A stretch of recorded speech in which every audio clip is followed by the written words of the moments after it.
not through. Aha, we're live. Testing, 1, 2, 3. Testing, 1, 2, 3. Using a bit of new sound equipment tonight, actually. So if anybody is out there, could you possibly let me know that you can hear me okay? Because we're trying to fix something to do with the static out there. But it's a little bit early. We're just popping on a wee moment early, just as usual, to check that everything's okay.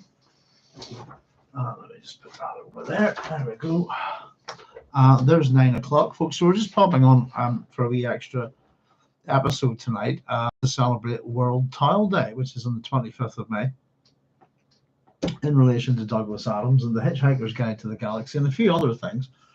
And I thought, well, I've actually been trying to do a wee episode like this on World Tile Day pretty much since we've started, and life's just kind of not let me do it at all, which is sad.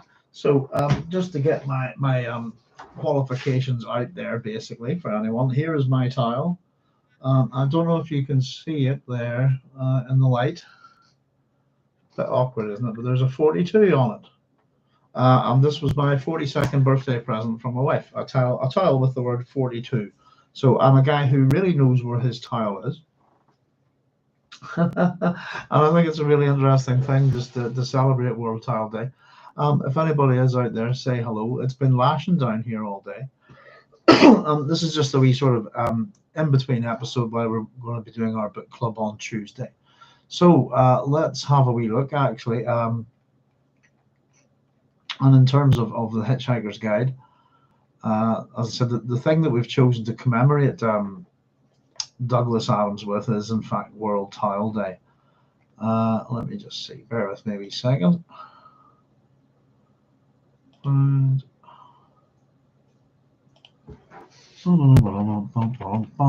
there we go. So I thought, what better way to start the episode tonight? Just a bit of a chat. I was going to have a wee look just at some comments about Douglas Adams' place in science fiction, why I think the Hitchhiker's Guide is important, what kind of tile do you own, and do you know where it is? This kind of thing. But here we go, just for a bit of fun, folks, tonight, in honor of Douglas Adams and the Hitchhiker's Guide to the Galaxy. Here we go. This is the Hitchhiker's Guide to the Galaxy. Has a few things to say on the subject of tiles. A tile, it says, is about the most massively useful thing an interstellar hitchhiker can have. Partly it has great practical value. You can wrap it around you for warmth as you bound across the cold moons of Jaglin Beta. You can lie on it on the brilliant marble-sanded beaches of Santa Genus 5, inhaling the heady sea vapors. You can sleep under it beneath the stars which shine so redly in the desert world of Kakrafum. Use it to sail a mini raft down the slow, heavy River Moth.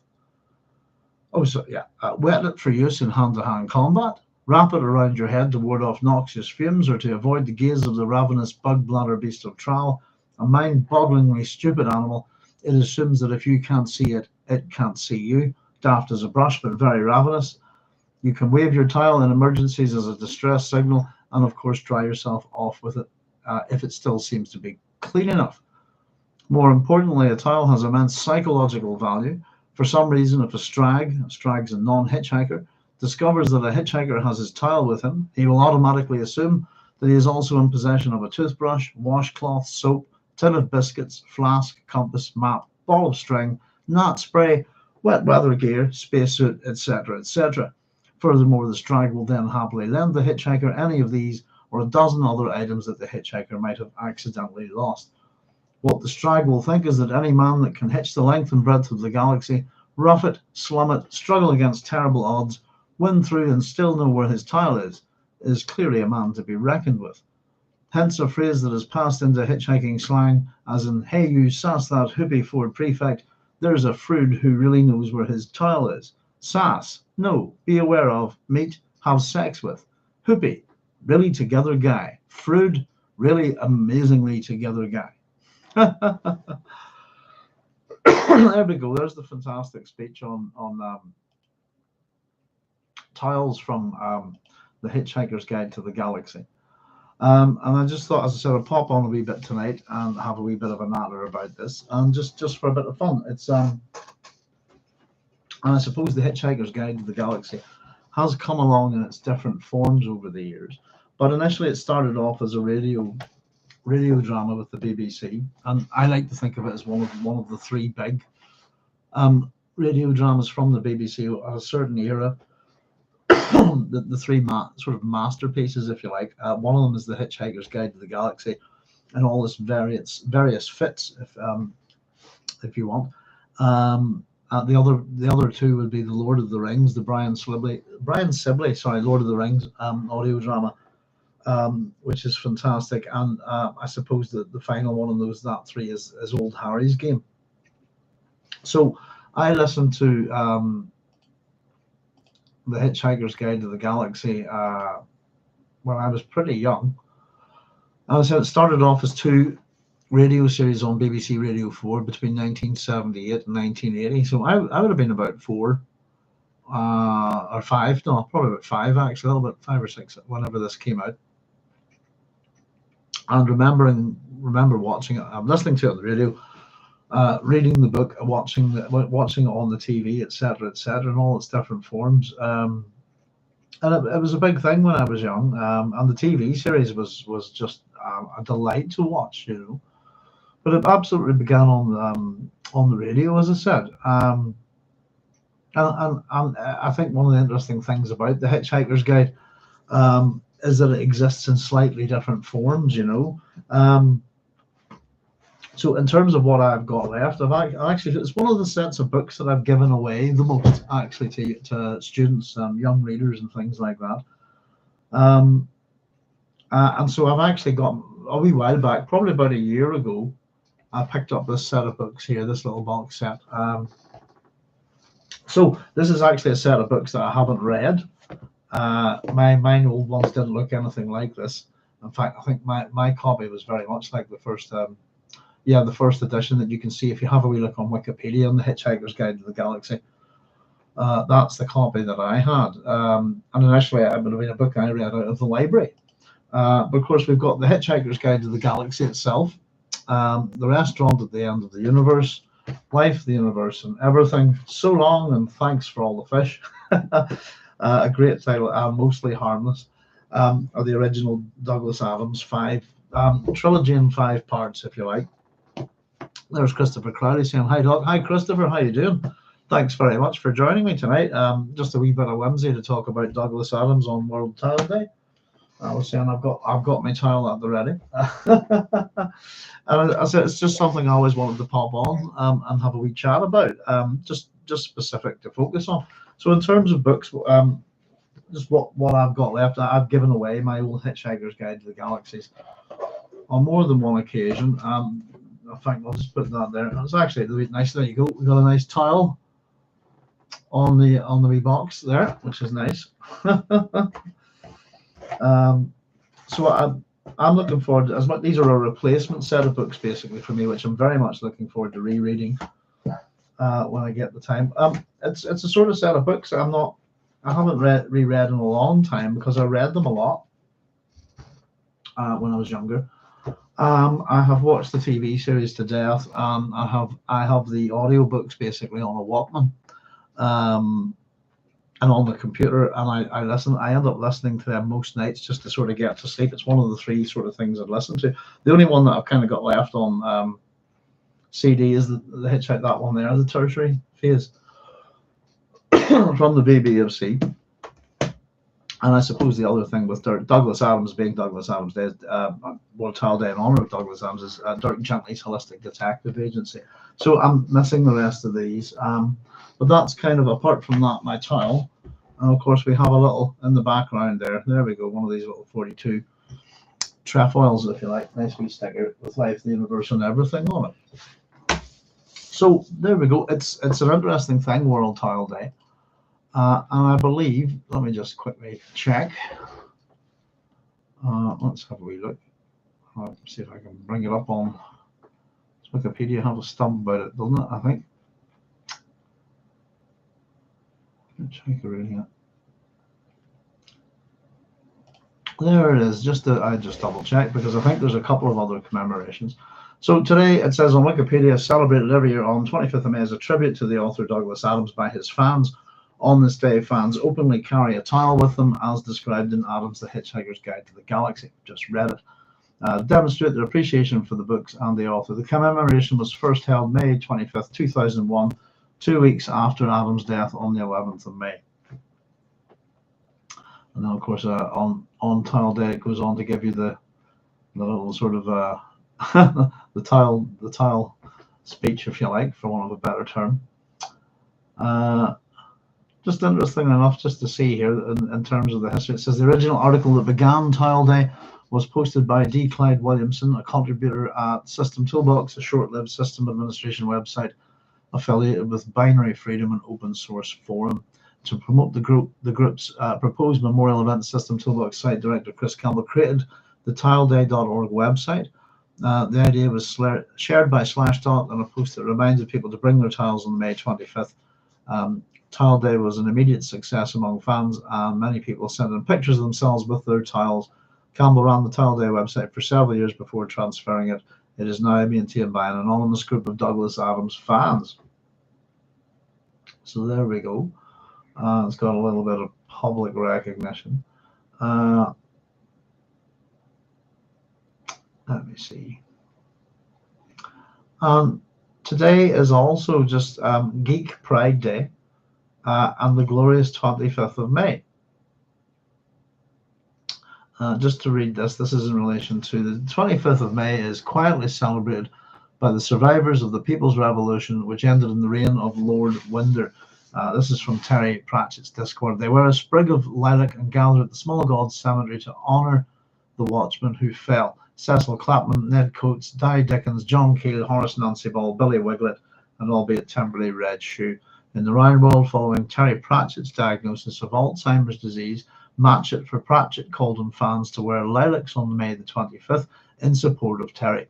The date was chosen by Pratchett's assistant Rob Wilkins when asked to find the one day in the year that would cause least offence. He chose the 25th of May because it was Paul Weller's birthday. So there we go. In honour of Terry Pratchett, in honour of Douglas Adams, and it's also a happy birthday to Paul Weller. There we go. That's interesting stuff, you know. Let me just close that down. So that's really just in relation to this stuff. I don't know how much, if anybody's, how familiar people are with the Hitchhiker's Guide to the Galaxy these days. Pardon me. And as always, it occurs to me that, you know, there's an audience out there of several different generations, and I tend to think of it as a very British thing.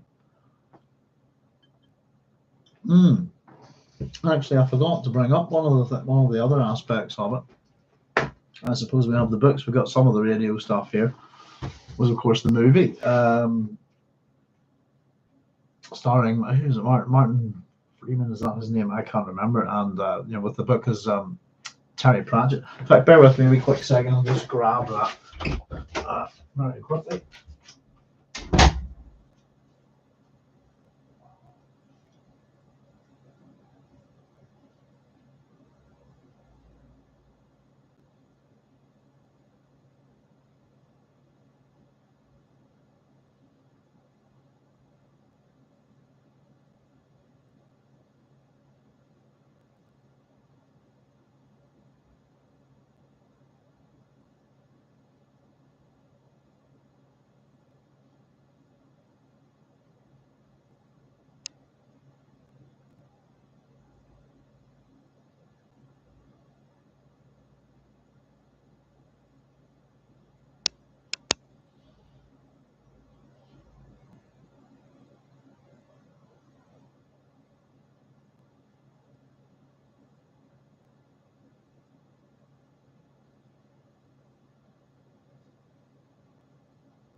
There we go.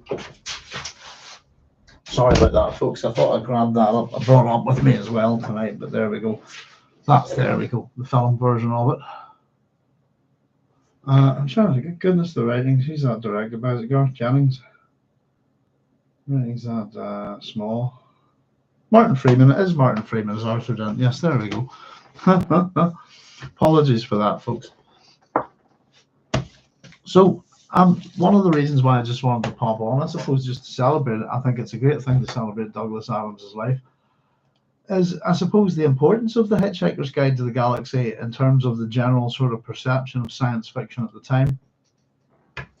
And, you know, I suppose certainly within America and things, we've got Star Wars and things like that coming out towards the late 70s.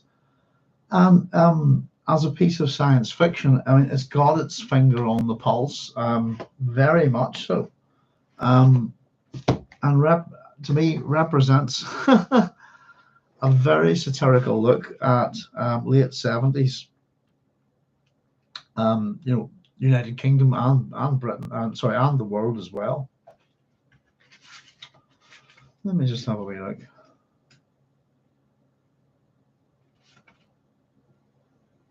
But yeah, it had something that was absolute, something that the Hitchhiker's Guide to the Galaxy managed to absolutely nail.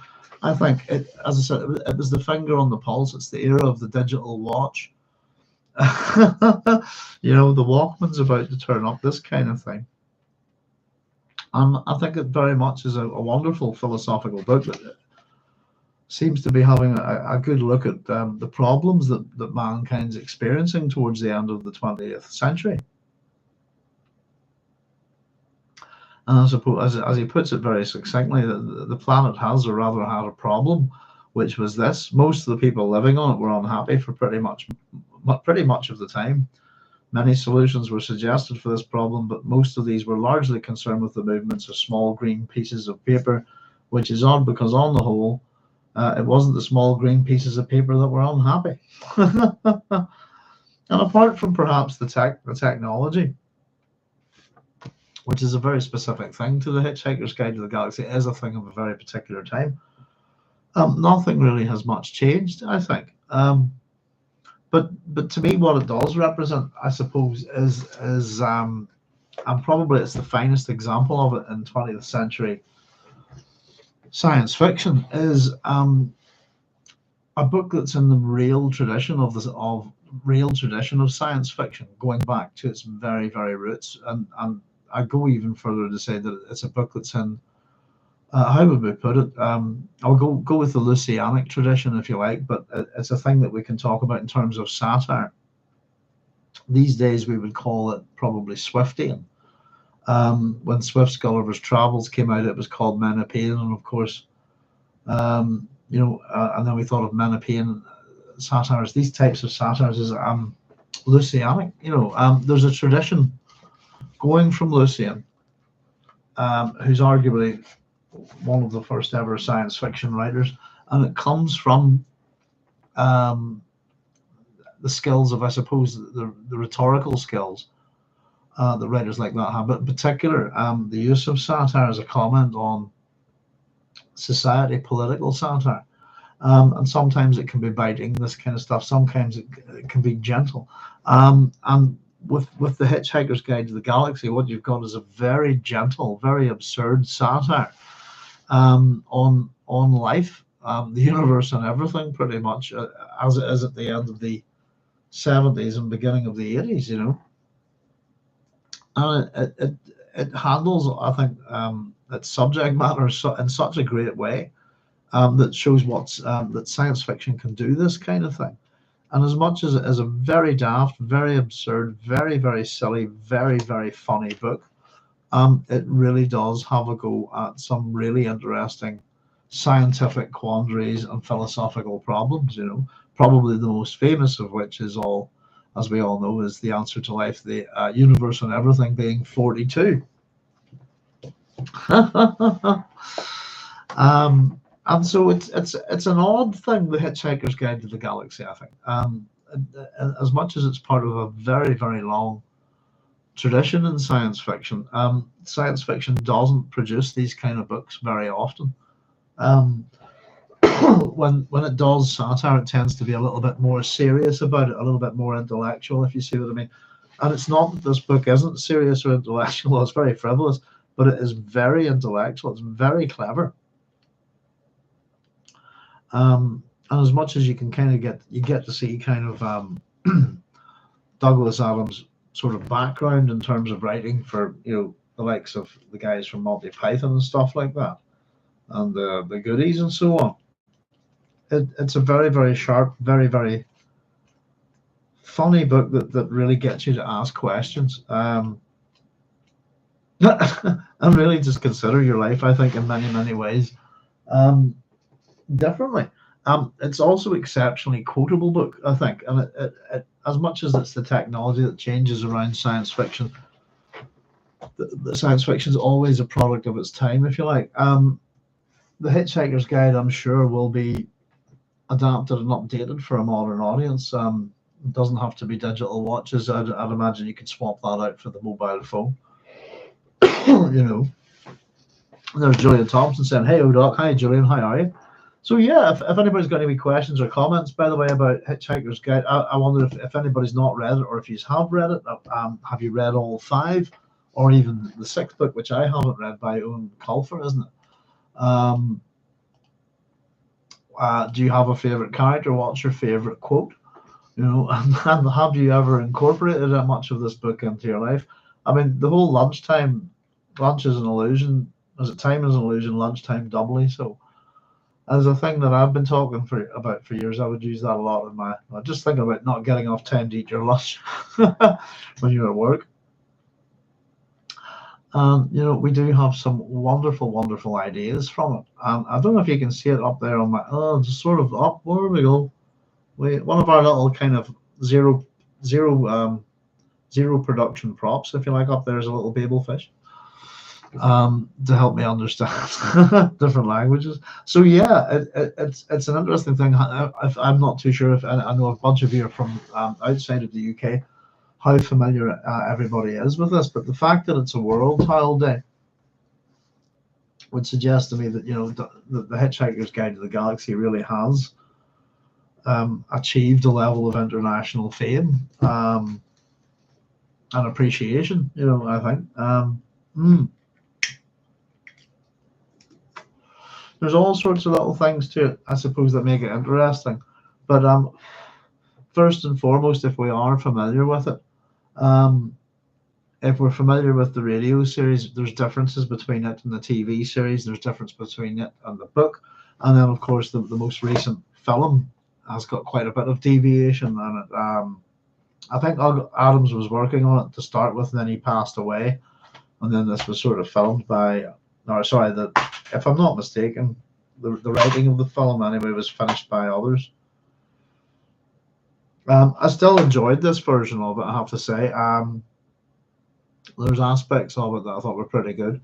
And I quite liked Alan Rickman as Marvin, the paranoid android. Yeah, it wasn't too bad, actually. And I very much like the so long and thanks for all of the fish kind of almost pop video, if you like, that starts the film. I found their version of So Long and Thanks for All the Fish very, very catchy. I couldn't get it out of my head for quite a bit. It was a good tune.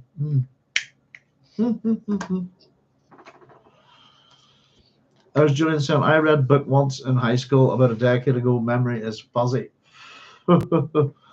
Yeah, it's again a good while for me. This is The Hitchhiker's Guide is a childhood book for me. As is the TV series, as is the radio series. The only part of it that I've really sort of discovered in my adult life is the new film, which I thought was okay. I have to say, and it's maybe just because at that point I had certain expectations of it, based on the different versions of it, But there's little things that I think either that are slightly different or augmented or changed a wee bit. I think the worst poet in the universe is a different person, for example.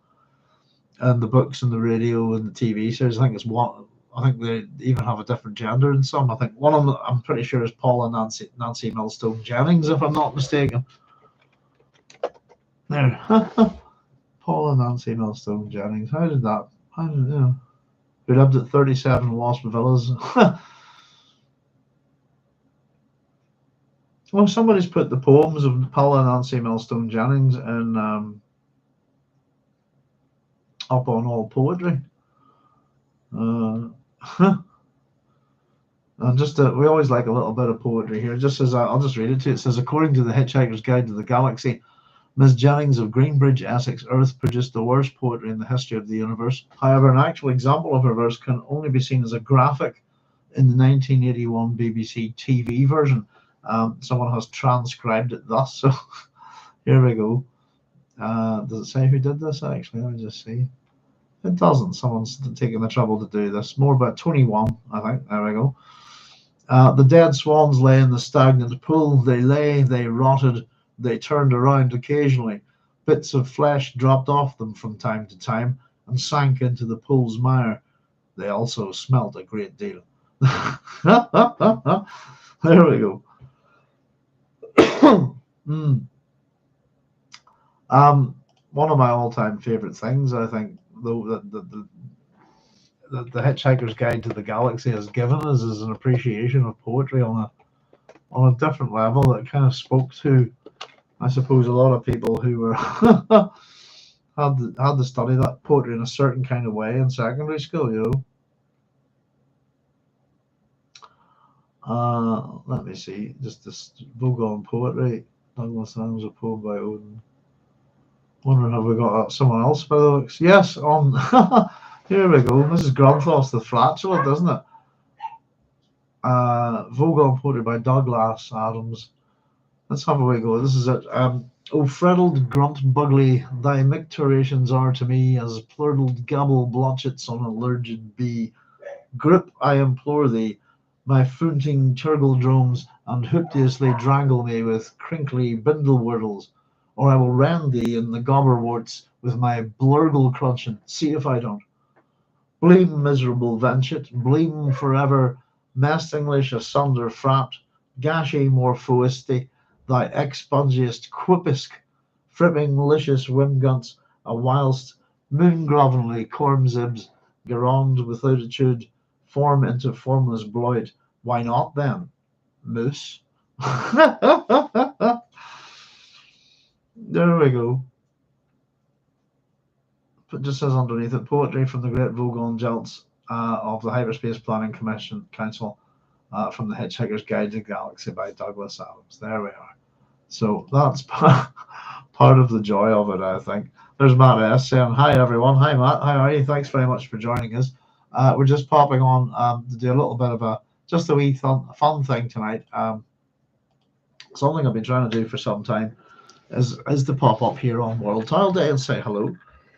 And just in celebration of Douglas Adams, the Hitchhiker's Guide to the Galaxy.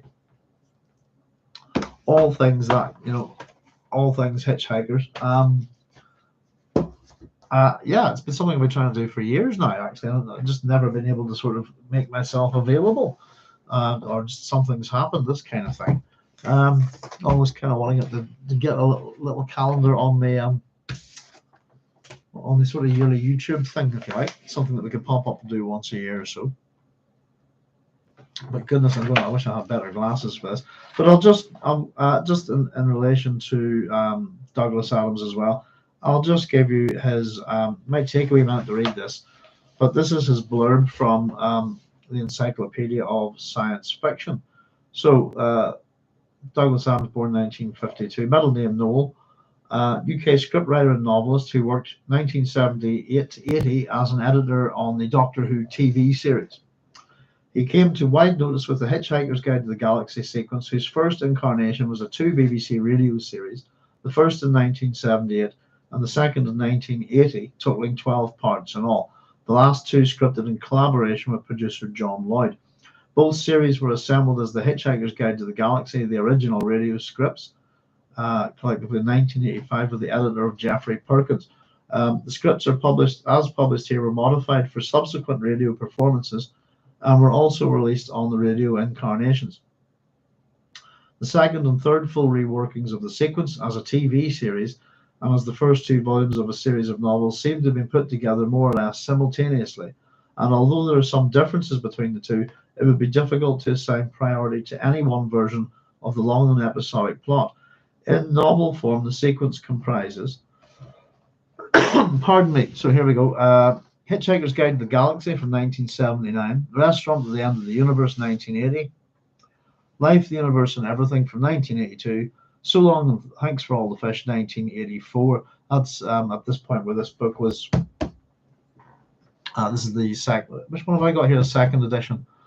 Hitchhiker's Trilogy Omnibus in 1984 in the US, and all four assembled as the Hitchhiker's Guide to the Galaxy, a trilogy in 4 parts in 1986.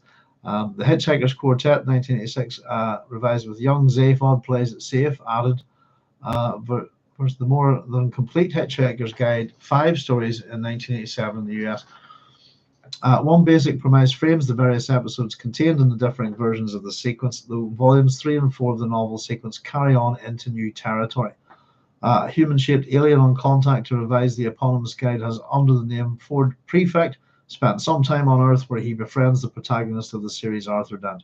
On learning that Earth is to be demolished to make way for an interstellar bypass, Prefect escapes the doomed planet with Dent, and the two men hitchhike around the galaxy, undergoing various adventures. Various satirical points are made, and as the sequence moves ahead into the final episodes, Douglas Adams' underlying corrosiveness of wit becomes more and more prominent. Earth proves to have been constructed eons earlier as a computer, whose task is to solve the meaning of life, but its demolition only seconds before the answer is due puts paid to any hope that any meaning will be found. For the millions of fans who listen to the radio version, watch the TV episodes, and laugh through the first 2 volumes of the book sequence, Volume 3 and 4 must have seemed punitively unamused by the human condition, and in Mostly Harmless 1992, a late addition to the sequence, the darkness only increases. Excuse me. But a satirist's intrinsic failure to be amused by pain did, in retrospect, underlie the most ebullient earlier moments. A second sequence, this is Doc Gently's Holistic Detective Agency, published in 1987, The Long Dark Tea Time of the Soul in 1988, confirmed the dark bent of Douglas Adams' talent. Though the tales inventively carry the eponymous detective through a wide range of science fiction experiences, the second series did not gain the extraordinary response of the first. In a sense that only time can test, it could be said that the Hitchhiker's Guide has become folklore. There we go. And I'm just that's an interesting thing to have as your comment in the Encyclopedia of Science Fiction. Other works include The Meaning of Life in 1983, revised to The Deeper Meaning of Life, in 1990 with John Lloyd Humor, and The Utterly Merry Comic Relief Christmas Book, 1983, and charity fundraising book for Comic Relief, Last Chance to See with Mark Cowden, non-fiction book promoting wildlife conservation with text by Douglas Adams to photographs by Cowden. And I think he was working on that as a TV series before he passed away. That's Last Chance to See, and I think that was finished. It was done with Stephen Fry. So there we go, just a wee quick run through on him. But I said, I thought that's a very interesting statement, isn't it? A satirist's intrinsic failure to be amused by pain did, in retrospect, underlie the most ebullient earlier moments. In a sense that only time can test, it would be said that the Hitchhiker's Guide has become folklore. It's certainly passed into the general consciousness, hasn't it? You know, goodness gracious, there's the board. Our chat room has come alive. Oh dear. Connor Quinn saying, "Ahoy, Doc, you Hoopy Froods," and hi all, says Connor. Matt S. saying, "I thought this was going to be a gathering of bath time enthusiasts. I brought my rubber ducky." I was always going to consider if I had the time, I was going to read through the tile statement and do like a kind of air steward demonstration, of all the things I can do with my tile. I think there's what's his name? Is it Rooster? The other roving reporter for the Hitchhiker's Guide to the Galaxy. His tile is of particular note. It seems to be a very, very, very interesting tile. Well, it's striped, doesn't it? All the stripes do different things, have nutrients and stuff. Connor said the BBC completed Adams' Who script a few years ago. It was quite good, but very dark, gently. I'm still trying to get through there's a TV series of Dirk Gently now, and I keep watching the first episode and not getting any further. Not because it didn't seem any good. It's just I keep not getting a chance to get on with it, And it's one of them show. Oi, holy delicious! Sorry, I'm getting barked at, folks, in the dog place. What's the matter? All the dogs have got washed here tonight. Excuse me. Sorry, that's very, very loud, isn't it? Are you getting sorted out? Yeah, someone's sorting it out. That's okay. Sorry about that, folks. Yeah, I just it's one of those the first episode, kind of a lot of stuff going on, and the time goes by and I don't get a chance. I don't remember it, and so I keep watching the first episode, and it looks pretty good. I think there's a couple of scenes. I don't know if anybody's seen it, but I'm going to try and get through it at some point. Connor Quinn said, Matt, as long as you know where your tile is, you're good. That's it, indeed, folks. Joseph said, howdy all. Howdy, Joseph. Thanks very much for joining us. And Connor Quinn said, folklore maybe because every version of the guide has a different story. Connor saying, howdy, Joseph. In a funny way, even going back to the early days, this is, before the internet, the Hitchhiker's Guide itself, the book itself, is in a funny way a very kind of compact version of the World Wide Web, isn't it? But I think it's primarily down to some of the philosophies. I've got the number 42 stuck on the wall behind me, and as I said, just because I love it so much, and I thought, what do you have for your 42nd birthday? And I couldn't, and I immediately went 42. Asked my wife to get me a tile, 42 on it, which she did, and I was delighted. Turkey signature by Tile Specialties. Wow, 100% cotton. What's your tile made of? Mine's even got a wee ring on it, so I can attach things for, all sorts of things. But I think it's simply that there is a real sort of satirical cynicism to life, the universe, and everything within the books that's permeated through into the general consciousness. And I think it's one of those things that's done in such a nice way. It's done in such a ubiquitous and a ubiquitous way that certainly even from in terms of an audience, you know what I mean. The TV series, the radio shows, the books, all of it. Anybody can watch them and read them, and the very young can enjoy the Hitchhiker's Guide to the Galaxy, as can the oldest of us. I think especially I read these as a kid. Initially the first couple anyway. They were all out when I was a kid, and even played the computer game. This kind of thing, and it's something that stuck with me. It's the TV series I adored. I loved everything about it. And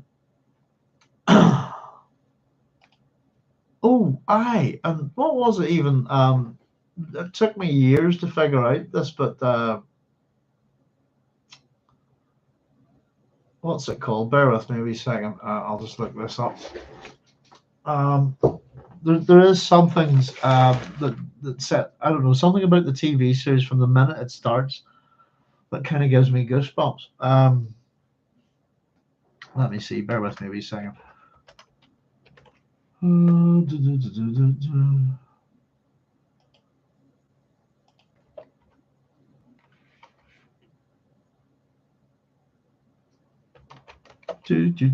we go. Now, I don't know what it is. It's yeah. There we go. Sorry, I was just trying to remember the right name of something. But it starts with particularly the TV series, the opening sequence. There's something about it's amazing. And it's the music as well, even in the radio show. And you go, if anybody doesn't know, I was just wanting to make sure I got the name of the tune right. It's called "Journey of the Sorcerer." Is the name of the theme to the Hitchhiker's Guide to that. Sorry, Hitchhiker's Guide to the Galaxy, which has become quite. They've got symphonic versions of this now. It's become an epic thing, hasn't it? Partly from the last movie, but that's by the Eagles. By the way, you get the odd tune within radio shows like this. Ladies, behave. Sorry, folks. No, sorry about that. And you'll find, for example, is it the bit where they go into the disco in where you debit your body and go into the disco? The music in the background, it's Staying Alive, isn't it, by the Bee Gees, but they've sped it up. I think it's a wee trick that the BBC used to do that saved them having to pay royalties and stuff. But yes, I've always wondered how they got the theme tune for specifically for the Hitchhiker's Guide to the Galaxy, and it's obviously a little bit different than the Eagles version, isn't it? But it's a fantastic way to bring you into the show, and there's something quite epic about the tune as well, something powerful, but also something quite kind of whimsical and sad as well. And of course, just the whole package, the titles, the music coming in with the book, the voice of the book, and so on. Just the business. Way back when, just watching it as a kid when it first came on the BBC, it was absolute must-see TV. You know, for me, we'd be sitting waiting for this thing to come on just to watch it, and just couldn't believe when it was over. You know. And of course, it ends with "What a Wonderful World," doesn't it? In terms of science fiction, it's a set of books that radio plays, films, TV. See, it's kind of hard to put your finger on it. That takes us all over the place, and is probably one of the best, gentlest sort of introductions to philosophy and to what on earth is going on everywhere. You know, bear with me a wee second. I was just gonna, but there are so many things in it that make me laugh. So many great ideas, and it is referential and even deferential to other science fiction that's out there. What was I looking for here? Bear with me a wee second. And I think that the interesting thing about the 42 thing, in particular,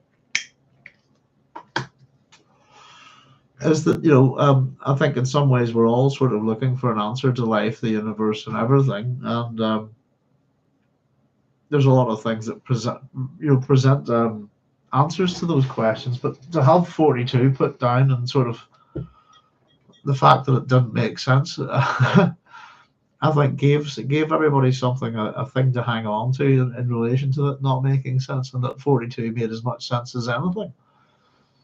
The ultimate question of life, the universe, and everything, but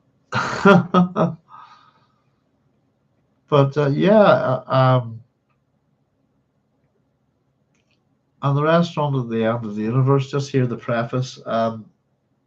There is a theory which states that if ever anyone discovers exactly what the universe is for and why it is here, it will instantly disappear and be replaced by something even more bizarre and inexplicable.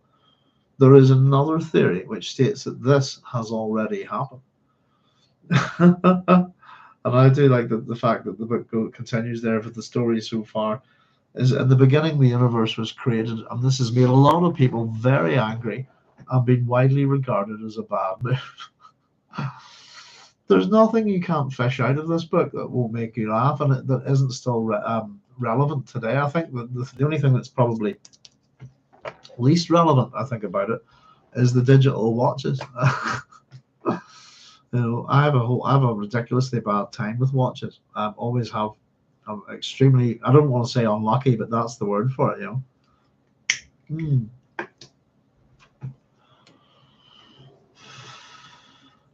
just catch up with your comments there, Connor, saying I'm a massive lifelong fan too. The theme tune is epic. It is. I wonder which sci-fi authors he liked. That's a good question. There's definitely a few nods to things within the books, and things that crop up elsewhere. The Encyclopedia Galactica, I think, is a little bit of a nod to the encyclopedists of Asimov's Foundation series, that kind of thing. Matt S. is saying there's a bit of a crossover with Lovecraft, the idea that human faculties aren't capable of understanding the universe around us, and that if we try, madness is our only certain reward. Connor saying, absolutely, Matt. Connor Quinn saying, Asimov. Yes, well, of course, with Marvin, the paranoid android. Yes, indeed. Who's absolutely adorable character. There's is I don't know, for such a manic depressant, if you like, a character like Marvin shouldn't be likable. Depressive characters are generally not too likable, but he's incredibly likable and very honest and not just doesn't care. Um, and there's just some great moments from that from Marvin. Yeah. I'm quite one of my favorites as well. Some of the I'm quite fond of Eddie, the shipboard computer from the Hitchhikers. Hi, I'm Eddie, the shipboard computer, and I'm feeling just great, guys. I'm ready to run just about any computation you'd like to run through me. This kind of thing. It's very, very enthusiastic, isn't it? Yeah, I like that idea, Matt. That's pretty good. The human faculties aren't actually capable of understanding the universe around us, and if we try, madness is our only certain reward. And that we have these pan-dimensional beings as well that exist in the form of mice in our universe.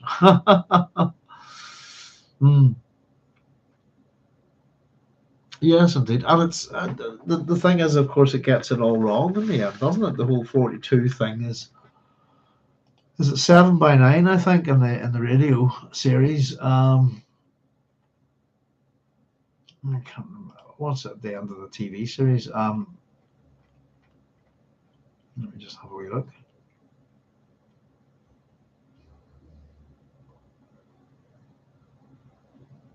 Huh. No, just I was looking for just the very end, but I can't remember. Is it 6 by 9 or something like that? With the sorry, with the with the Scrabble board. I'm trying to remember. I think it's a bit different in different versions again. That's kind of my problem with the Hitchhiker's Guide. Is I have a bit of bleed, if you like, version bleed. Oh, I'm getting burnt out so badly tonight. Hello. Um, is that sometimes I remember things that are in the TV series and I think they're in the radio show. And the version that I would probably observe the most is the radio series, which is a bit weird. And I tend to be really sort of oblivious to the last two sort of sections of it, if you like. But it is, for anybody who's not got it, by the way, not being a fan of the BBC these days. The original Hitchhiker's Guide to the Galaxy, all the radio series, the first 5 books, if you like, plus an interview with Douglas Adams that I was listening to last night, in excellent audio condition, is available on the Pirate Bay. So if anybody wants to download it and listen to it from there, it's very much worth doing so.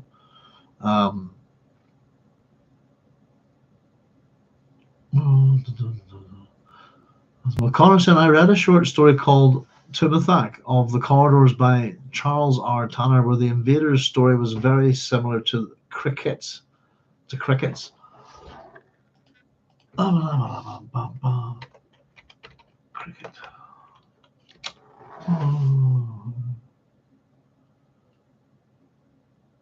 Is that the guys that? Hang on, I'm refreshing my memory here.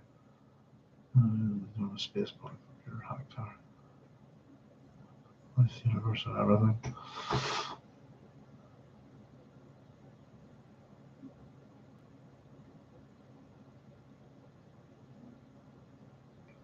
Sorry, just quickly checking this. I'm not remembering this at all. Constance is secretly guarded by the Hacktown and the cricketers built their first ship, Cricket 1. Those the cricketers Hacktown have been subliminally conditioned their minds to the point where they could not accept the universe into their worldview, with the intention of putting them into a similar mindset to that of the Scholastic armor fiends. Sooner or later, they would require an ultimate weapon. This would allow Hacktown to finally complete its purpose, something he had felt considerably guilt about not doing before. Upon first witnessing the glory and splendor of the universe, they casually, whimsically decided to destroy it, remarking, "It'll have to go." Aided again by the mind of Hacktown, the cricketers built an incredible battlefield fleet and waged a massive war against the entire universe. The galaxy, then in an era of relative peace, was unprepared and spent the next 2,000 years fighting the cricketers in a war that resulted in about 2 grillion casualties. That's the cricket stuff, isn't it? Yeah. Cricket was eventually defeated. Judiciary Peg sentenced Cricket and its son to be sealed in a slow time envelope, within which time would pass almost infinitely slow until the end of the universe, thus serving the dual purpose of protecting the universe from cricket and allowing the cricketers to enjoy a solitary existence in the twilight of creation. Light would be deflected around the envelope, making it invisible and impenetrable. The wicket gate, the key that would unlock the envelope, was disintegrated into time and could therefore not be used to free the planet from the envelope ahead of time. However, a cricket warship carried deadly white robots. This is Life, the Universe, and Everything, of the kind used in the war, escaped before the envelope was sealed, and with a brief 10 billion years managed to reassemble the wicket gate. The gate was composed of steel pillar of strength and power, which was Marvin the paranoid android's artificial egg, the golden ball of prosperity, the heart of gold, small golden box that makes the infinite improbability drive function, the perspex pillar of science and reason, which is the Argobathon scepter of justice, plastic pillar in the American version, the silver bale of peace, the Rory Award for the most gratuitous use of the word fuck in a serious screenplay. The Rory Award for the most gratuitous use of the word Belgium in a serious screenplay in the American version, and the wooden pillar of nature and spirituality, the reconstituted ashes of the stump, signifying the death of English cricket. Yes, I remember this now. Story about which way and four big hill.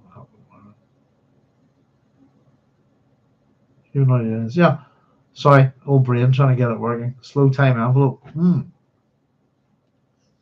says just the thing off I'm reading it is from a hitchhikersfandom.com. It says the slow time envelope apparently reflected Adam's own feelings about the duration and pace of a typical cricket match. I have to say that would be a thing that would turn me off very much so, but that's them. Where did they go? On the cover, isn't it? Boom, boom, boom. There we go. That's the only one I have on CD. Oh, because once upon a time I had cassettes, I think. But now I've got digital from Life, the Universe, and Everything. Connor said they believed they were the only inhabitants of the universe. It's from Life, the Universe, and Everything. One of the very few echoes of Hitchhikers I find in other sci-fi. Yeah, it's not a thing to kind of emulate in other people's works, is it? Really, there is a few sort of things that kind of refer to it in popular culture a lot, I think. Let me see. Is there anything like that here? Bear with me a second.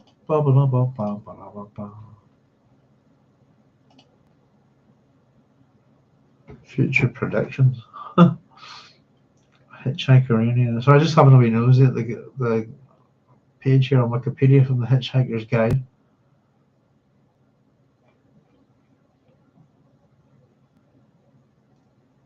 Oh, here. I saw a film the other day. Talk of the Devil, and he'll appear. Connor. I can't mind what it was, but Sector ZZ plural Z Alpha. Was that it? Something? And yeah, all of that. The phone number. It was in the. What was it I was watching? It was an absolute blatant mention of one of those kind of references, if you like. For the life of me, I can't remember what the film was I was watching. We've been Miami Vicing it for a few days. There's Tile Day. Let's see.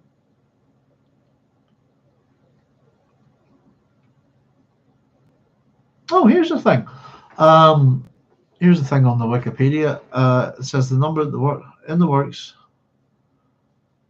42 Life, Universe, and Everything. 42 is given as the answer to the ultimate question of life, the universe, and everything by the computer Deep Thought. The absurdly simple answer to a complex philosophical question became a frequent reference in popular culture and homage to the Hitchhiker's Guide, particularly within the works of science fiction and video games. We've got a list here such as Doctor Who, Lost, Star Trek, and the X-Files. 2020 was the 42nd anniversary of the HG2G appearing on Radio 4. The book Hitchhiking Cultural Inroads was dedicated to the memory of British actor Stephen V. Moore, who died in October 2019 and played the voice of Marvin the Paranoid Android in the original BBC radio and TV series. Let's see. We've got a couple of, just in popular culture here, we've got two asteroids, 18610, Arthur Dent, and 25924, Douglas Adams, were named after Arthur Dent and Douglas Adams, as both have been discovered shortly after Adams' death in 2001. The fish spindle sorry, this fish species, Bidonychthys bibelbroxi, and moth species Erectheus bibelbrox are both named after the character of Zaphod Beeblebrox. We got Radiohead's song Paranoid Android. Obviously, Marvin. It says here the band singer Tom York used the character's name jokingly, as the song was not about depression, but York knew many of his fans felt that he should seem to be depressed. The album OK Computer, which Paranoid appears on, is also taken from the Hitchhiker's Guide, referencing how Zaphod would address the heart of Gold's onboard computer Eddie, and was selected by the band after listening to the radio plays while traveling on tour. OK Computer! I do like Eddie. There we go. I thought there'd be a bit more than that.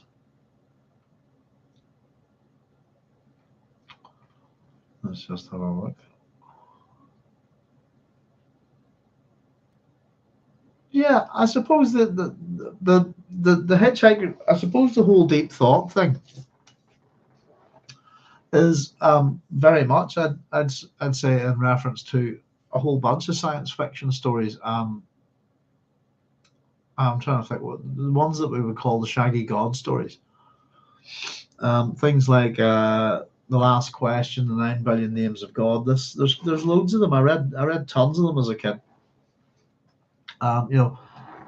Scientists trying to figure out what the universe is about, and all. The 9 Billion Names of God's a good one. It's this computer that's dedicated to printing out all the different names for God, and whenever it prints the last one, if I remember correctly, then the universe ends. This kind of thing. Let's just have a wee look here. Question 42.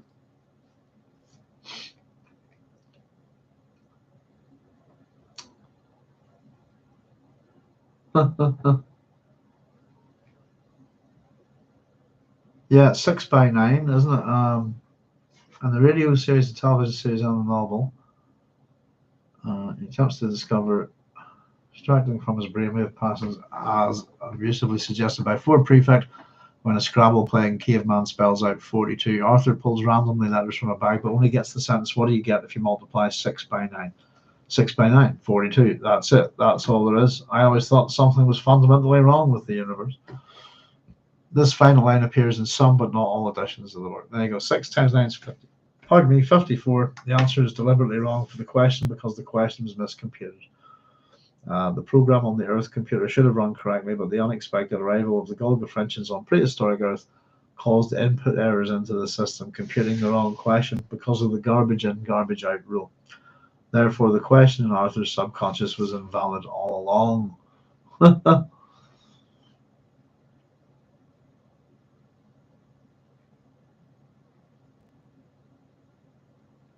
Let's have a look. There's some more stuff there. I read a little bit of that. I heard a little bit about that on the interview with Douglas Adams on the BBC, and he explained it as sort of coming from working on a comedy sketch with John Cleese, basically, which is on the Wikipedia stuff here.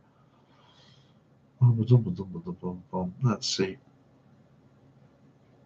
Out of curiosity,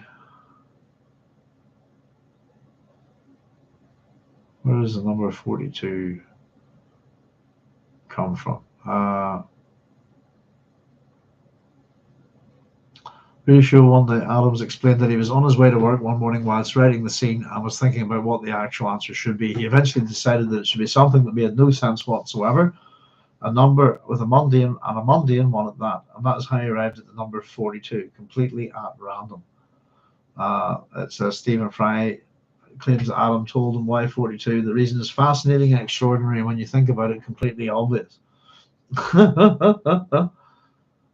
It says, however, Fry says that he has vowed not to tell anyone the secret, that it must go with him to the grave. In an interview at the Sydney Opera House in 2010, 2 minutes before the end of the show, Fry appears to be ready to reveal the answer, but remains inaudible due to an apparent failure of the microphone. John Lloyd Adams, collaborator on The Meaning of Life, and two Hitchhiker's Fits, said that Adams had called 42 the funniest of the two-digit numbers. And it says 42 appears frequently in the works of Lewis Carroll. Some critics have suggested that's an influence. Take Alice's attempt at her times tables. Chapter 2 of Alice's Adventures in Wonderland breaks down at 4 times 13 answered in base 42, which virtually reverses the failure of the question, what do you get if you multiply 6 by 9? In that the latter would equal 42 if calculated in base 13. Found further evidence of Carroll's influence in the fact that Adams entitled the episodes of the original radio series The Hitchhiker's Guide to the Galaxy Fits, which is the word Carroll used to name the chapters of The Hunting of the Snark. There you go, that's kind of interesting, isn't it? There's that 42 puzzle.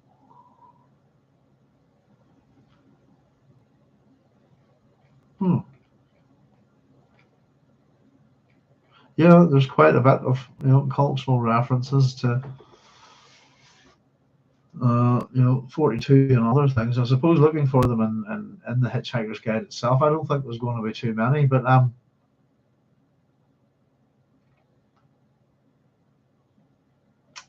no. But yeah. Of course, nice. The last question. There's a bit of Bester about him on Cornbluff. Yeah, it's. I love Shaggy God stories. I think that I haven't seen a good one in a long time, but the sort of likes of Arthur C. Clarke, Asimov, who else? Who would I've read that has a go at these kind of things? Used to get a good few of them in 2000 AD and Tharg's Future Shocks or Tharg's Time Twisters. You get occasionally a couple of good ones there. Oh,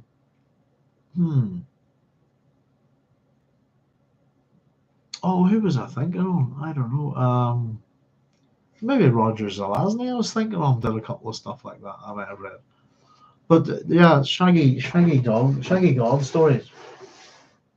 Oh, I wonder is there anything in here about them? Out of curiosity. Doubt very much that it'll be a term in this book. I think let's just see. I think it's a great term.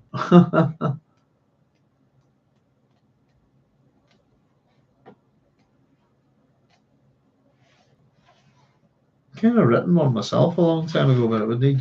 It's one of those things I wrote when I was quite young. Bob Shaw, Worlds. No, oddly enough, it's not a term in this encyclopedia.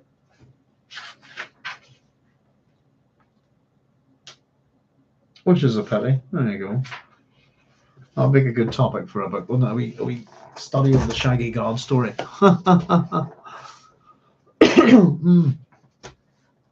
But there's so much to, I don't know, there's so much to the Hitchhiker's Guide. Just in terms of, I don't know, things like the science that looks at, the philosophy that looks at, how technology is affecting human beings, what's happening to mankind in general. And the nature of poetry as well. Probably my favorite thing, I would just say, we're not going to chat too long tonight, folks, because I'll probably go a wee bit longer, probably another half hour. So, because we do have another program to get ready and a couple of other things coming your way. But probably my favorite thing within the Hitchhiker's Guide to the Galaxy itself, I suppose, is the logic and the sort of discussion of poetry, and how it sort of leads into, is it Gumfrost the Flatulent and is a trilogy of philosophical blockbusters. Yeah, bear with me there. Let's see if I can find him. I think we've read some of his poems already. Gumfrost the Flatulent, the Polymaster of the Asgoths of Krea. Let's just have a wee look at the fandom page here. That might help me a wee bit. Here are the writers of, the second worst poetry in the universe, coming between the third, the Vogons, and the first. Here we go. There's another name. Alternative name for our worst poet of the universe is Paul Neil Milne Johnston. So that's an alternative one there. The one that we were talking about earlier is Paul and Nancy Millstone Jennings. So that's just a little bit of an example of the slight differences in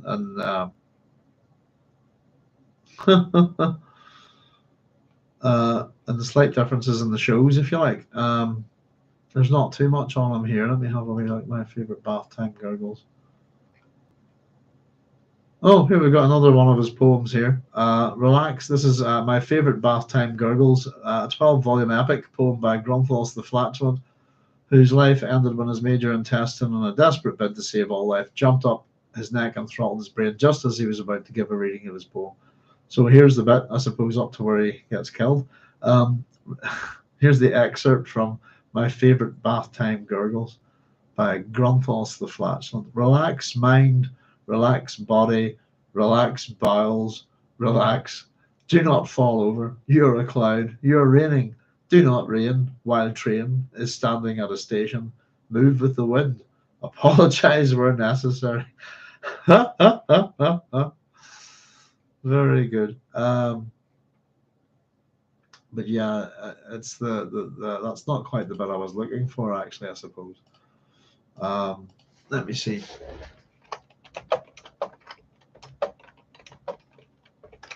There we are. Oh, it's like YouTube, Google knows what I want to look for. It's not Gunthros the Fraudulent at all. So it's who's this God person anyway? It's those books. It's Ulan Khulufid. That's who I'm thinking of. The whole thing with the Babel fish, all of that, and the proving of the existence of God, that kind of thing. So the books in the series are. This is probably my favorite thing in the whole lot of it is where God went wrong, some more of God's greatest mistakes, and the third part is who is this God person anyway. It says it's possible that this is related to. Was it just off this? It says it's Khulufid's trilogy of philosophical blockbusters is considered controversial, but is less controversial than The Hitchhiker's Guide to the Galaxy. It is possible that this is related to Khulufid's other book, well, that about wraps it up for God, based on the theory that the existence of the Babel fish proves the non-existence of God, as they are both related to the subject of God. There we go. And it's just the kind of at the end of it, it's just where that about wraps it up for God, this kind of thing. And the idea that man saying that was easy, it goes on to prove that black is white and then gets run over crossing a zebra crossing. That's my favorite bit within the whole Hitchhiker's Guide to the Galaxy. And if you sort of break it down, some of that stuff, especially that and the how the heart of gold actually works with the how the infinite improbability drive. There's real scientific and philosophical ideas in behind that, and you can really spend some good time thinking about it. But it's also hilarious, and it has that part of it is an amazing irreverence, I think, to religion and all sorts of things. That I think it's Douglas Adams's great skill that maybe, for example, the Pythons couldn't do, is that there's nothing offensive about the Hitchhiker's Guide to the Galaxy, regardless of what its topic. Regardless of what bizarre aspect of life it's looking at through these characters. Let me see. Julian saying you can hear the Carol influence in Adam's language. And Connor Quinn saying, "Oh, to a small lump of green putty I found in my armpit one midsummer morning." It is yeah. I think we had a read at that. Some of this we've been managing to find a number of the poems tonight, and we've had a wee read at them. So Connors and Carol in a big way with the rampant illogic. Both obviously geniuses, despite their apparent simplicity of their work. It's something I've said before. To write like that, to write a set of books, and let's face it, these are those books. If we're going to talk about them, and I suppose out of these are, I love the first two more than anything, I think. And again, available at a certain time when I was young. To write a book that's easily understood by kids, even when you're dealing with complex topics, and you're not dealing with them in a straightforward manner. You're being satirical. You're taking the piss. To do that, to have that skill where kids can read it, laugh their heads off, kind of get it as well. And not only that, basic, as I said, anybody of any age could read these books and find them funny. And I think you'd be hard pressed to find anybody who finds anything in the Hitchhiker's Guide to the Galaxy truly offensive or off-putting in any kind of way. And at the same time, it's able to deal with the absolute biggest of subjects. And I've always thought, I've always thought it was a very important book, the first one in particular. But I thought that it was a very important piece of science fiction and just part of life growing up at the end of the 20th century, And it's interesting you chaps there are saying about you can see that Carol's influence and stuff there. And take it on. An interesting thing for me was whenever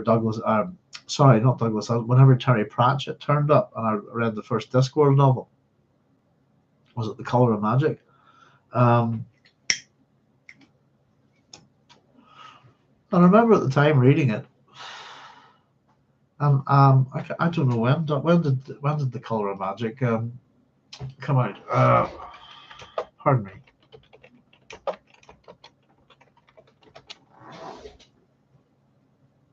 1983. Yeah, 3 years. First book of the Discworld series. 3 years sort of after The Restaurant at the End of the Universe has come out in book form. I remember reading it and liking it so much and feeling kind of. I also thought that it was very derivative of Adams. And I think I was wrong in that, very much wrong about that. Terry Pratchett, it's a similar kind of thing, as much as it's fantasy to his science fiction. There are differences in their sense of humor, though I think the books are very similar in how they look at life and the universe and everything, if you see what I mean. And I would certainly put them on the perch of the great, within, if we talk about Lord of the Rings in June, this kind of thing is the pinnacles of science fiction and fantasy. Within those spheres, the pinnacles of comedic, and even philosophical science, funny philosophical science fiction. It's the Hitchhiker's Guide and the Discworld books. They are so fun, but they are so funny. And even reading them, there's just so many little things about life that you pick up on. And I said, I still think, I'm hoping that they're still relevant to a new audience today, to new readership. I said, I don't think there's anything much that would be so different. I think the only big technological problem, technological kind of what's that, is the digital watch, I suppose, and they're still about. If you see what I mean, it's not disappeared or anything. And of course, the other thing I think,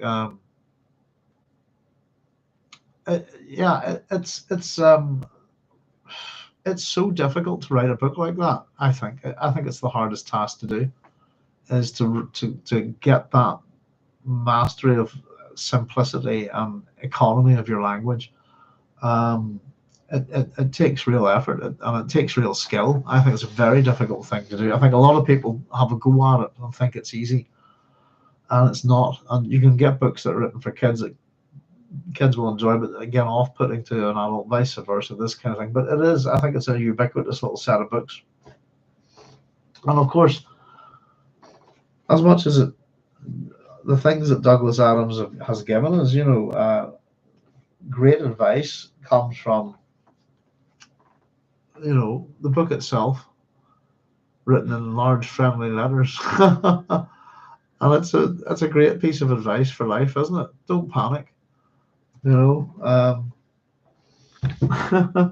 suppose if you're brought up in the UK, you get used to seeing Clive Dunn on Dad's Army, always panicking, panic, this kind of thing. And then, of course, panic now.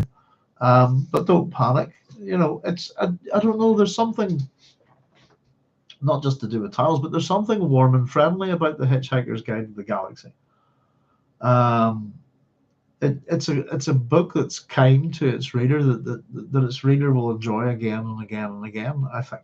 But it in no way, and it gives you lots to think about, but in no way does it damage your brain in any way. Does it make you think down upon things? There's, as much as you've got a manically depressed robot within the pages of the book that provides enough depression for everybody, I think there's something very upbeat about the Hitchhiker's Guide to the Galaxy. And I suppose the one thing that's kind of maybe become a bit obsolete is the idea of hitchhiking.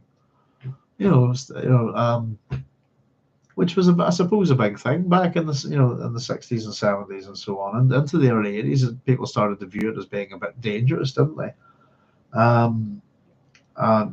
Used to see plenty of hitchhikers around the north coast here, for example. You don't see too many anymore.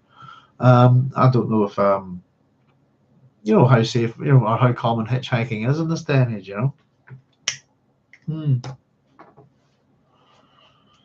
Can't say warm like a cup of tea used as a Brownian motion producer. I like that. Was it the bit that it makes the hostess's undergarments all move immediately one foot to the right or something like that, isn't it?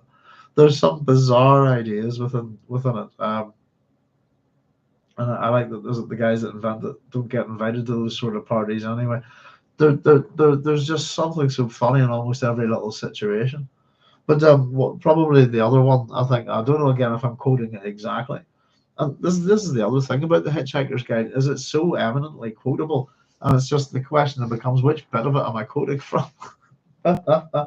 Is the Vlahurgs. In fact, I was going to start this wee chat tonight just by saying I seem to be having tremendous problems with my lifestyle these days, if I'm quoting it correctly. And it's something I say quite a bit, actually. If I've been having a bit of a funny week, I've said it on the show here a fair bit. I do tend to throw out wee kind of what do you call them, Easter eggs, this kind of thing, little sci-fi and jokes, or I tend to quote a lot of books and stuff subtly. I don't know if within the show, I suppose, but a lot of people tend not to notice, and then I tend to think that you all do,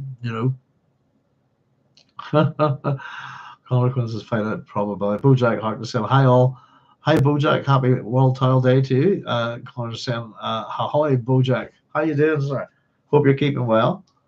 We're just having a good old bit of a natter about just what's to enjoy about the Hitchhiker's Guide to the Galaxy, Douglas Adams, all of that kind of stuff. Not panicking.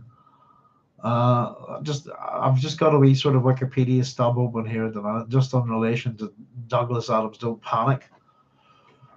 It says in the series, Don't Panic is a phrase on the cover of the Hitchhiker's Guide to the Galaxy, the book itself. The novel explains that this is partly because the device looked insanely complicated to operate, and partly to keep interstellar travelers from panicking. It is said that despite its many glaring and occasional fatal inaccuracies, the Hitchhiker's Guide to the Galaxy itself has outsold the Encyclopedia Galactica because it is slightly cheaper, because it has the words Don't Panic in large friendly letters on the cover.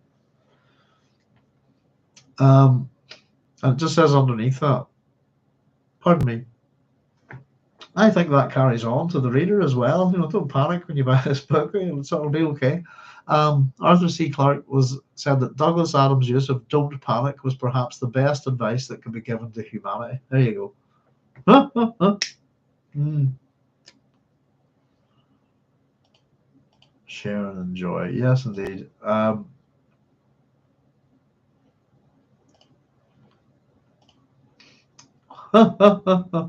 So just enjoying scrolling through some of this stuff. I forget that I've got to pop in here and sort of talk about it. But yeah. So yeah, tonight's just, as I said, if anybody's just sort of joining us, we're just a wee quick. We'll probably wrap up in about 12 minutes or so, because we'll be back on Tuesday. I've got a whole chunk of work to do. But we just thought we would pop on and have a little bit of a gush about Douglas Adams and the Hitchhiker's Guide series. Talk gently as well. Oh, this is nice. Actually, that's interesting. Sorry, because I was saying I've replaced these books. I gave away my last set to a student. So I bought these not too long ago off Amazon or something with a book token. I haven't actually read these editions yet. And I was just having a wee quick flick through. And these are from Pan Publishing. And it just says, I just noticed this one, material from the Douglas Adams archives and forward by Russell T. Davis. So I've just noticed that past the story here, Samples of original material sourced from Douglas Adams' archives is at the back of the book, and I hadn't even noticed there's the man himself. And you can't actually probably see that, but if up close to that there that he's holding says, "Don't panic." There we go. Original press release for the Hitchhiker's Guide. Some interesting stuff in the back of this book. Golden Pan Award. What have we got? Typed up quotes from the Monty Python team. Really entertaining and fun, says John Cleese. Much funnier than anything John Cleese has ever written, says Terry Jones. I know for a fact that John Cleese hasn't read it, says Graham Chapman. Who is John Cleese, said Eric Idle. And really entertaining and fun, said Michael Pale. There you go, some quotes from the Pythons.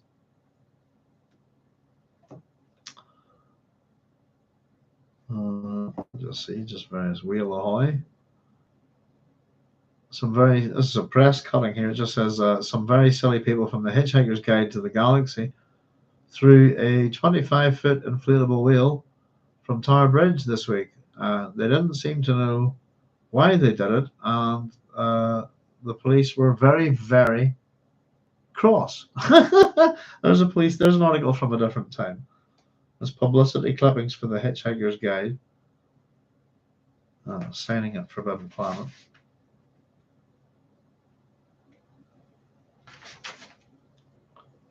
That's interesting. I'll have to have a wee nosy through that. There's a couple of, they're pretty small print actually, some letters here from Douglas Adams as well. And then, there's not that much, then it's on to the next. There is a wee thing here, whether this is just for anybody. We're talking about this. ZZ Plural 9 Z Alpha, founded in 1980, is the official Hitchhiker's Guide to the Galaxy Appreciation Society. Owning a tile is not a condition of membership, though it is about the most massively useful thing an interstellar hitchhiker can have. For those interested in the Hitchhiker's trilogy and other works of Douglas Adams, we publish a quarterly magazine called Mostly Harmless, pardon me, with news, reviews, artwork, fiction, and competitions. ZZ9 Plural Z Alpha also offers a range of Hitchhikers-related merchandise available to members by post, etc. T-shirts and our famous two-headed, three-armed Babel bears. The Babel bear, that sounds fun. Organises meetings around the UK and occasionally in other countries and has members all over the world. On subscribing, members will receive 1 year's membership, which includes 4 issues of the magazine. It says visit www.zzz9.org. You can join online or download a membership from www.facebook.com/groups/ZZ9 plural Z Alpha /. Whether those links are still good or not after all of these years, I don't know when these books were published. Let me just see. This edition. This edition's post. This one's 2020, so it's a pretty recent. Pardon me, a pretty recent copy. That was nice to find that there.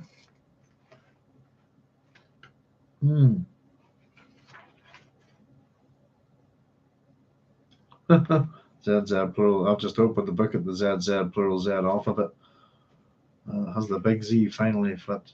There's one other bit that I suppose that I really liked, and I used to sort of say it when I started doing this, was that I would kind of introduce the show occasionally a little bit like the newsreader from the Hitchhiker's Guide to the Galaxy, and I would say, and for all the people out in what I used to say at the end of it, for all the people in Northern Ireland, the secret is to bang the rocks together, guys. I used to throw that in there.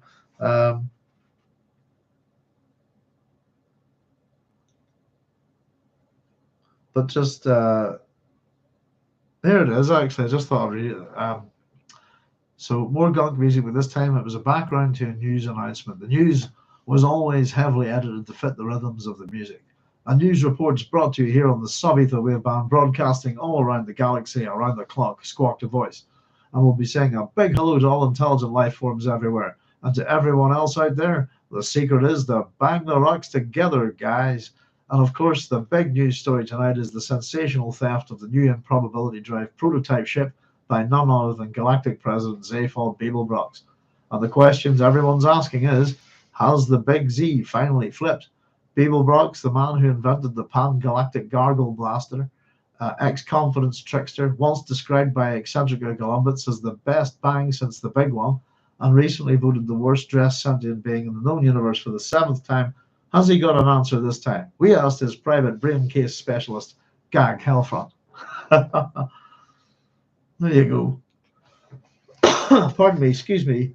Of course, Gal says, well, Zeva's just this guy. You know, that's one of my all-time favorite little bits of writing. It's a great, as much as it's a character you've already met, it's a fantastic introduction to a character. It really sets up, starts to set up Zephod's ego. I feel like, you know. Oh, dude. Gosh, I read it 13, never forgot. No. Yeah, it was very young for me. I don't know how old I would have been when I read it. Probably Restaurant at the End of the Universe, probably about 9 or 10, maybe. I think probably 9, or younger than that, probably about 9. But yeah, I remember loving reading it. Very funny. Laughed my head off. You know, would read this book in bed before going to sleep for school. God, you're back in the days of things like, you know, The Secret Diary of Adrian Mole and stuff and things like that. I wonder when that came out. It's around the same period, isn't it? Huh. What year did that come out? 82. Yeah, not a little bit after that kind of era. Goodness gracious, that's going back a bit, isn't it? I might mix myself a pan-galactic gargle blaster. Yeah, there's a drink in my 20s that people used to drink in London. That thought was something similar. That's called a zombie, a pint of zombie. You would get, and it was God. It had 12 shots in it, didn't it? I think. Oh no, hang on. How many shots did it have? I had 6 shots in together, and then it was lemon juice. Was it no lime, orange juice, and something else? It was just vicious. A very alcoholic 5 Alive. And it was sort of thing people got people for on their birthdays, but I'd just leave them paralytic. That was the closest thing I always thought to a pan-galactic gargle blaster. But then I would say drinking a bottle of absinthe that wasn't too far off, just in terms of what how you would feel the next day, you know. But yes, it's a fantastic drink, you know. Read that too. Yeah, it's definitely a thing of note, and it's for me. I don't know. I'm looking forward to reading these again. Actually, it's oddly enough, I was saying about starting going through alphabetically on my book list, on my bookcase, and Adam's I'd be hitting him pretty much at the beginning. I'd be getting the Reverend Edwin A. Abbott's Flatland read first, and then probably hitting these. A chunk of some Brian Aldiss. But yeah, they're for anybody who hasn't read them, I suppose. They're quick reads. They're not thick books at all. You know, and the writing in these copies is nice and big, which suits me. And there's plenty of space and guttering on the page. So you get through them real fast, and I think the humor is universal. I'm very silly. Expect characters with silly names, this kind of thing, and yeah, there's a bunch of sci-fi cliches and stuff like that, but deeply philosophical, deeply funny books, and probably the finest bit of comedy that science fiction has to offer.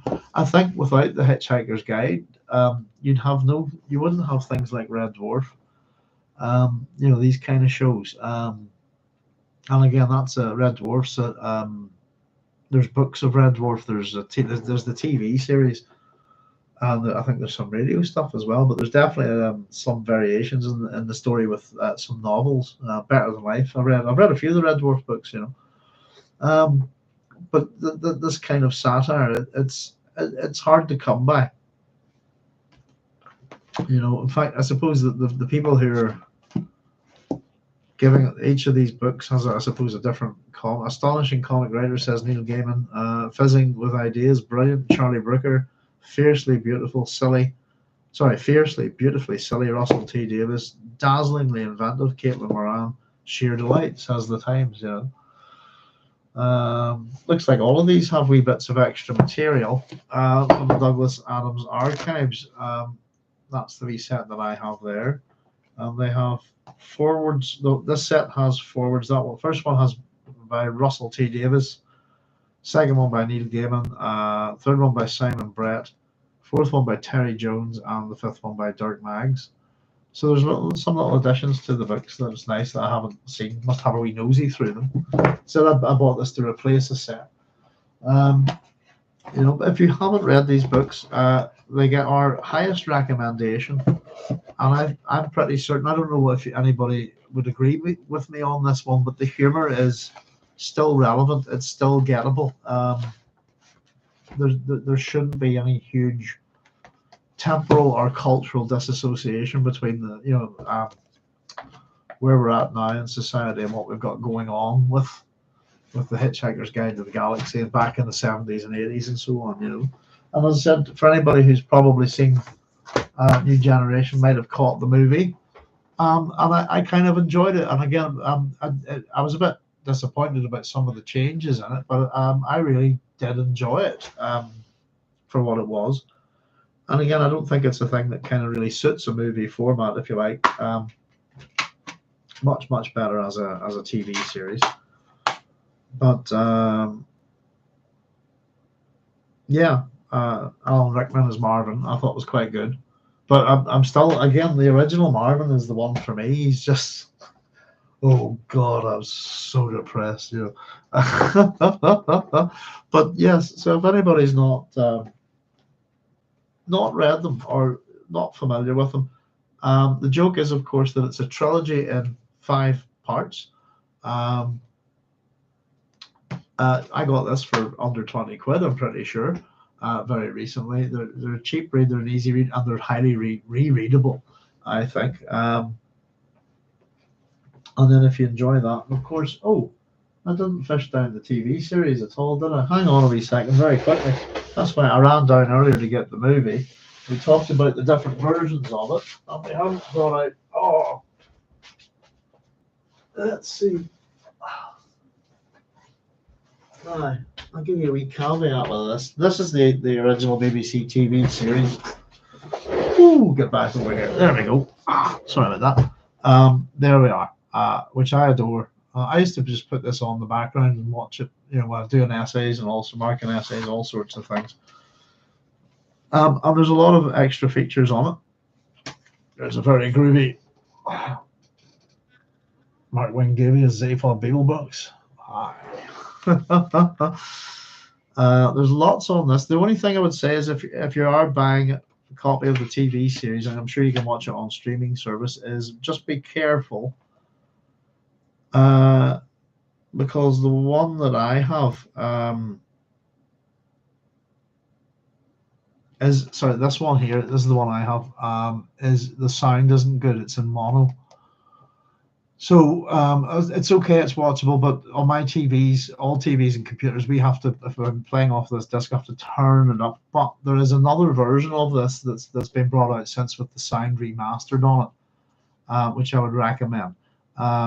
But this version has a whole series of features on it. There's the making of the Hitchhiker's Guide, Don't Panic, additional making of material, introduction to the first episode by Peter Jones, recorded live at the NFT, communicate behind the scenes of the radio series, original BBC 2 trailer, some deleted scenes behind the scenes, Tomorrow's World animatronics feature on Zaphod Babel blog. You'll probably see that on YouTube somewhere. And what's this one? We've got Rod Lord and Alan J.W. Bell's appearance on Pebble Mill 1, outtakes, photo gallery, and on-screen production. It's all sorts of things if you're a fan. As I recommend it. Sound's not great on this one, but I've seen, in fact, the ones that have the kind of fixed sound, see if it came out just after I bought this, which kind of annoyed me. So in terms of TV, you've got the TV series, which I highly recommend. Got to get this. There you go, and this film as well. Sam Rockwell was quite good as Zaphod, I thought. But yeah, there's not a version of the Hitchhiker's Guide that I don't like at all.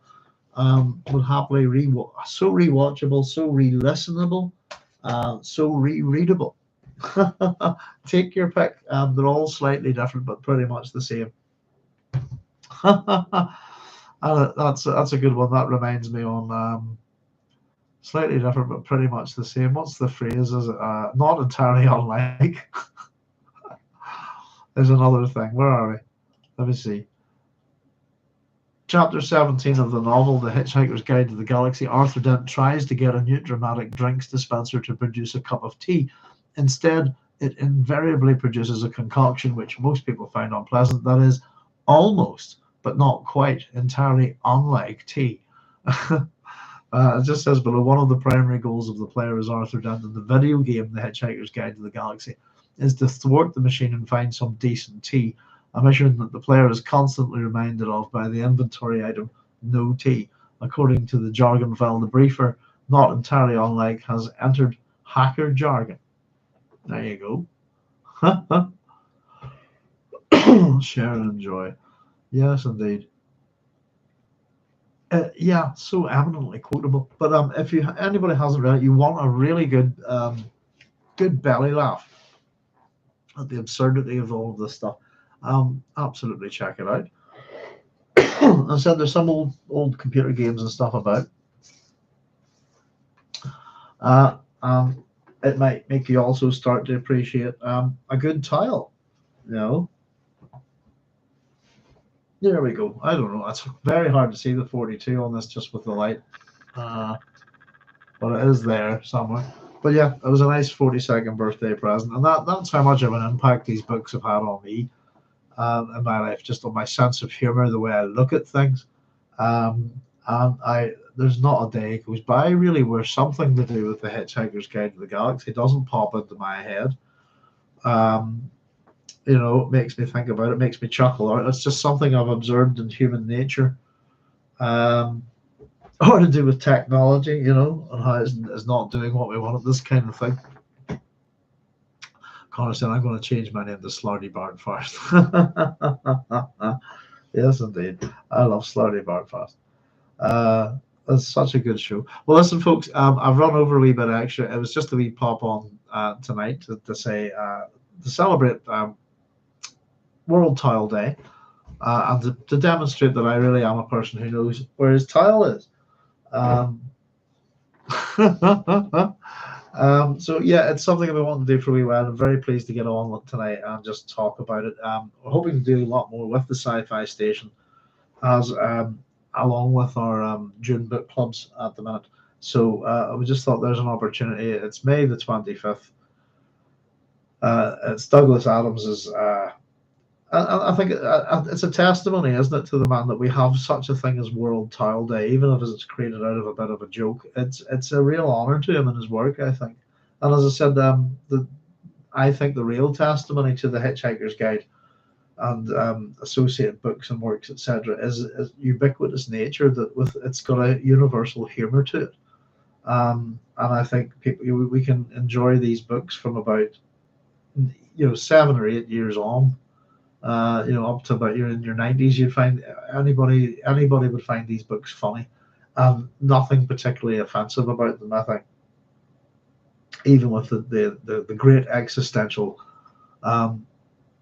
topics that it covers, and so I love it for all sorts of reasons, but I also see it as a very much a direct inheritor of the particular type of science fiction that's way back. That's the proto science fiction that has its origins in Greek and Roman satire.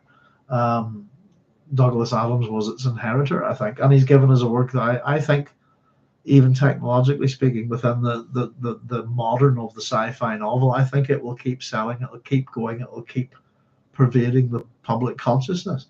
And it's a good thing, because it's made us all a little bit more, it's brought humor to a lot of these deep existential questions, and it's as somebody pointed out there, it's a bit Lovecraftian in some ways. The perception of the universe, but it allows us to laugh at it, to see how utterly absurd we are.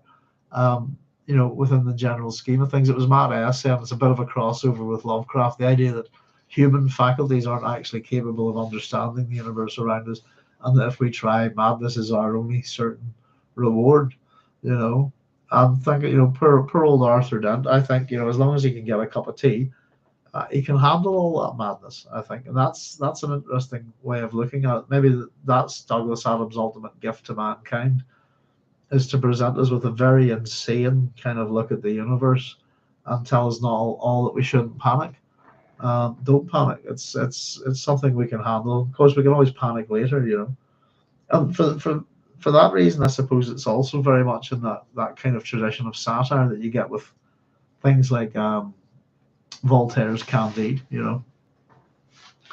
But and particularly for people who don't appreciate why we could talk about someone like Lucian's A True History, for example, as a piece of science fiction. If you can understand why Douglas Adams' The Hitchhiker's Guide to the Galaxy is a piece of science fiction, what it says about our human society at the time that it was written, then if you could put yourself into Roman society at the time when Lucian wrote his story, you would get very much the same sort of understanding from it. That's a similar kind of humor about it, if you see what I mean. And again, tackling very, very important existential questions. Satire gives us a great way of doing it, and it can be gentle or biting. So there we go, folks. I'm absolute delight to have a wee quick natter with you tonight about Douglas Adams' World Tile Day, the number 42, life, the universe, and everything. Goodness, we could go all over the place. And who knows? Perhaps maybe I'll get some stuff put by for next year that we could really hit this, and could read them all by then and kind of really pick them apart and have a look at them in detail. That might be fun for next year. Who knows? Conor, they're just a joy to read. I'm going to change my name to Slarty Bart fast. And Conor saying good night all. Yeah, listen, everybody, thank you very much for joining me tonight. I'm going to say good night. I'll be back with you. I'm going to try and run earlier back, but just because of sleep and stuff, I'm going to try and run a bit earlier on Tuesday. So we'll be here on Tuesday at 9 p.m. GMT +1, hopefully, with our next 2 chapters of our Children of June book club, which I think are chapters 30, possibly 36 and 37. Pardon me, it might be 37, 38, I'm not too sure. But yeah, so there you go. So if anybody would like to join me for that, we'll be here on Tuesday at 9 p.m. instead of 10 p.m. GMT +1. In the meantime, I'll say thanks very much for joining me tonight. It's been a very, very wet and stormy day here, and I'm looking forward to just sort of wrapping up and getting on to bed here. So I'll say good night, folks. Thank you very much. Hope you can join me on Tuesday for the Children of June Book Club. And thanks all very much for your comments, and we'll see you all real soon. Take it easy. Good night. Bye-bye.